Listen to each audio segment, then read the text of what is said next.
প্রিয় বন্ধুরা, দশম শ্রেণীর নতুন যে মডেল অ্যাক্টিভিটি টাস্ক দেওয়া হয়েছে তারই আজকে পার্ট 4 নিয়ে ইতিহাসের সম্পূর্ণ উত্তর সহ আলোচনা করব। তো চলে আসা যাক মূল প্রশ্ন উত্তরে। প্রথম প্রশ্ন কি বলছে, ক স্তম্ভের সঙ্গে খ স্তম্ভ মেলাও। ক স্তম্ভে দিয়েছে নিম্নবর্গের ইতিহাস, লক্ষ্মীর ভাণ্ডার এবং একাডেমিক অ্যাসোসিয়েশন। এখানে যে উত্তরগুলো হবে, ক এর সঙ্গে নিম্নবর্গের ইতিহাসের সমানে হবে, দাগ দিয়ে তোমরা লিখবে রণজিৎ গুহ। লক্ষ্মীর ভাণ্ডারের সমানে হবে হচ্ছে সরলা দেবী চৌধুরানী এবং একাডেমিক অ্যাসোসিয়েশনের উত্তরটা যেটা হবে সেটা হচ্ছে ডিরোজিও। পরের দাগ 2 নম্বর দাগ, সত্য বা মিথ্যা নির্ণয় করো। প্রথম প্রশ্ন কয় নম্বর, সংবাদ প্রভাকর পত্রিকার সম্পাদক ছিলেন বঙ্কিমচন্দ্র চট্টোপাধ্যায়, এটা মিথ্যা হবে। ক্ষয়ের দাগ, সর্বধর্ম সমন্বয়ের আদর্শ প্রচার করেছিলেন রামকৃষ্ণ পরমহংসদেব, এটা সত্য। পরের প্রশ্ন, সুই মুন্ডা ছিলেন কোল বিদ্রোহের নেতা, এটাও কিন্তু সত্য। এবার চলে আসবো 3 দাগের প্রশ্নে, 2টি বা 3টি বাক্যে নিচের প্রশ্নগুলোর উত্তর দাও। প্রথম প্রশ্ন কি বলছে, ইন্টারনেট ব্যবহারে 2টি সুবিধা লেখো। এই প্রশ্নের উত্তরে তোমরা লিখবে সম্পূর্ণ নাম্বার পাওয়ার জন্য। ইন্টারনেট ব্যবহারের সুবিধা এরকম পয়েন্ট করবে, করার পর লিখবে ইতিহাসে তথ্য সংগ্রহের ক্ষেত্রে ইন্টারনেট ব্যবহারের বিভিন্ন সুবিধা রয়েছে। যেমন 1 নাম্বার পয়েন্ট, তোমরা খাতাতে কালো কালি দিয়ে লিখবে তথ্যের সহজলভ্যতা। এটা লেখার পর এর নিচে আন্ডারলাইন করবে, তারপর তোমরা নীল কালি দিয়ে লিখবে ইন্টারনেটের সাহায্যে কম পরিশ্রমে সহজে ইতিহাস সহ দুনিয়ার যাবতীয় তথ্য জেনে নেওয়া যায়। অন্য কোনো মাধ্যম থেকে এরূপ সহজে তথ্য সংগ্রহ করা যায় না, সম্ভব নয়।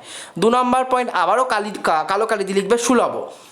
তারপর তোমরা লিখবে নীলকালি দিয়ে বিভিন্ন বইপত্র কিনে গ্রন্থাগার বা গবেষণাগার নিয়মিত যাতায়াত করে ইতিহাসে তথ্য সংগ্রহ করা বিপুল অর্থব্যয় ও সময় সাপেক্ষ। ইন্টারনেট ক্ষেত্রে তা অপেক্ষাকৃত কম, খুব সামান্য অর্থ ও সময় ব্যয় করে ইন্টারনেটের মাধ্যমে প্রয়োজনীয় তথ্য সংগ্রহ করা সম্ভব।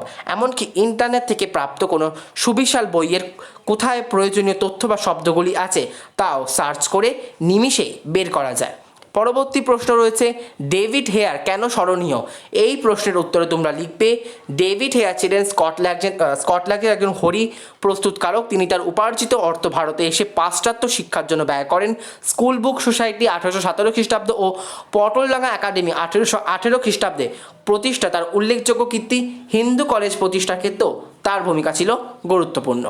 এরপর রয়েছে পরবর্তী প্রশ্ন, বারাসাত বিদ্রোহ কি? এর উত্তরে তোমরা লিখবে জমিদার নীলকর ও কোম্পানির কর্মচারীদের শাসন, শোষণ, অত্যাচার ও বাড়তি করের বিরুদ্ধে তিতুমির বিদ্রোহ হন। 24 পরগনা জেলার বারাসাতের নারকলবেড়িয়া গ্রামে তিনি একটি বাঁশের কেল্লা বা দুর্গ নির্মাণ করে এর বিরুদ্ধে জেহাদ ঘোষণা করেন।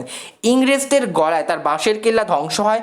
1831 খ্রিস্টাব্দের 19 নভেম্বর যুদ্ধে তিনি নিহত হন। ইতিহাসে এটি বারাসাত বিদ্রোহ নামে পরিচিত। এইভাবে সম্পূর্ণ যদি তোমরা লিখতে পারো, তোমরা কিন্তু মডেল অ্যাক্টিভিটি টাস্কের সম্পূর্ণ নম্বর পেয়ে যাবে।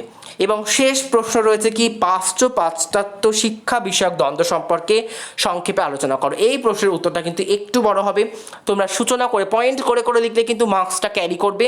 তো পয়েন্ট করে করে কিন্তু লিখবে। সূচনা, ইংরেজ শাসনের সূচনা পর্বে হিন্দু মুসলিম ভারতবাসী পাঠশালা, টোল ও মাদ্রাসা আরবি, ফার্সি ও সংস্কৃতির মাধ্যমে শিক্ষা লাভ করত। ব্রিটিশ সরকার এই পাশ্চাত্য শিক্ষাকে প্রথম থেকে সমর্থন করত, কারণ কোম্পানি মনে করত পাশ্চাত্য শিক্ষা, ইংরেজি শিক্ষা পেলে ভারতবর্ষের মনে স্বাধীনতার স্পৃহা বৃদ্ধি পাবে।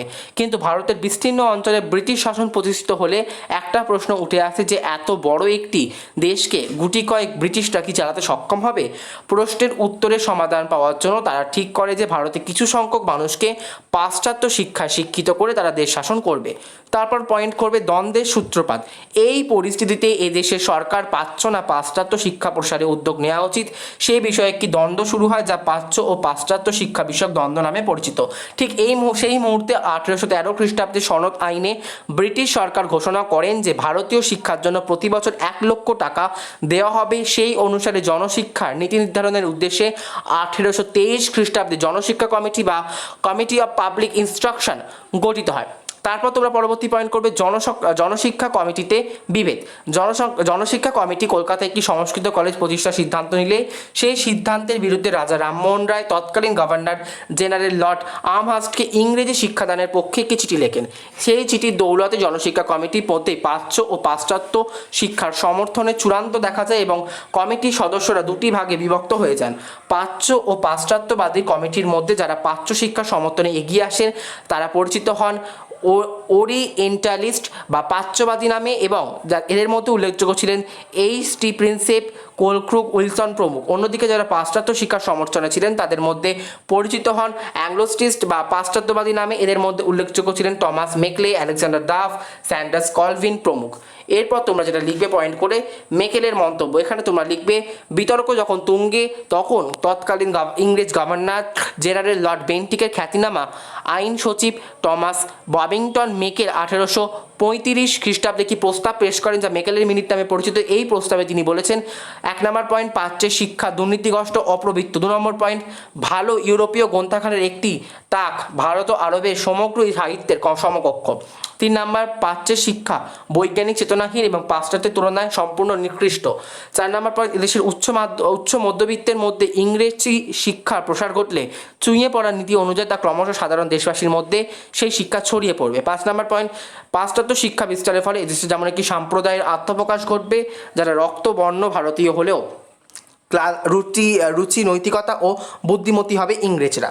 এবং শেষে তোমরা পরিণতি বা মূল্যায়ন লিখবে। শেষ পর্যন্ত মেকেলের অসাধারণ বাগ্মিতার ওপর ভিত্তি করে এই দ্বন্দ্বে পাশ্চাত্যবাদীরা জয়লাভ করেন। 1935 খ্রিস্টাব্দে 7 তারিখে 7ই মার্চ থেকে পাশ্চাত্য শিক্ষা সরকারের শিক্ষানীতি হিসেবে গৃহীত হয় এবং প্রাচ্য শিক্ষা ধীরে ধীরে তার অস্তিত্ব হারায়। এবং পরবর্তীতে 1944 খ্রিস্টাব্দে লর্ড হার্ডিঞ্জের ঘোষণায় যে সরকারি চাকরির ক্ষেত্রে ইংরেজি না জানা আবশ্যক, প্রাচ্যের শিক্ষা ব্যবস্থা শেষ পেরেকটি কফিনে পুঁতে দেয়। তো এটা হচ্ছে টোটাল মডেল অ্যাক্টিভিটি টাস্ক তোমাদের দেওয়া রয়েছে পার্ট 4 এর ইতিহাসে সম্পূর্ণ নতুন। এই টাস্কগুলো কিন্তু তোমরা অবশ্যই এখন থেকে সলভ করো। মাধ্যমিকের ক্ষেত্রে কিন্তু এই টাস্কের উপর মূল্যায়ন হওয়ার একটা স্কোপ বা আশা কিন্তু দেখা যাচ্ছে। ধন্যবাদ।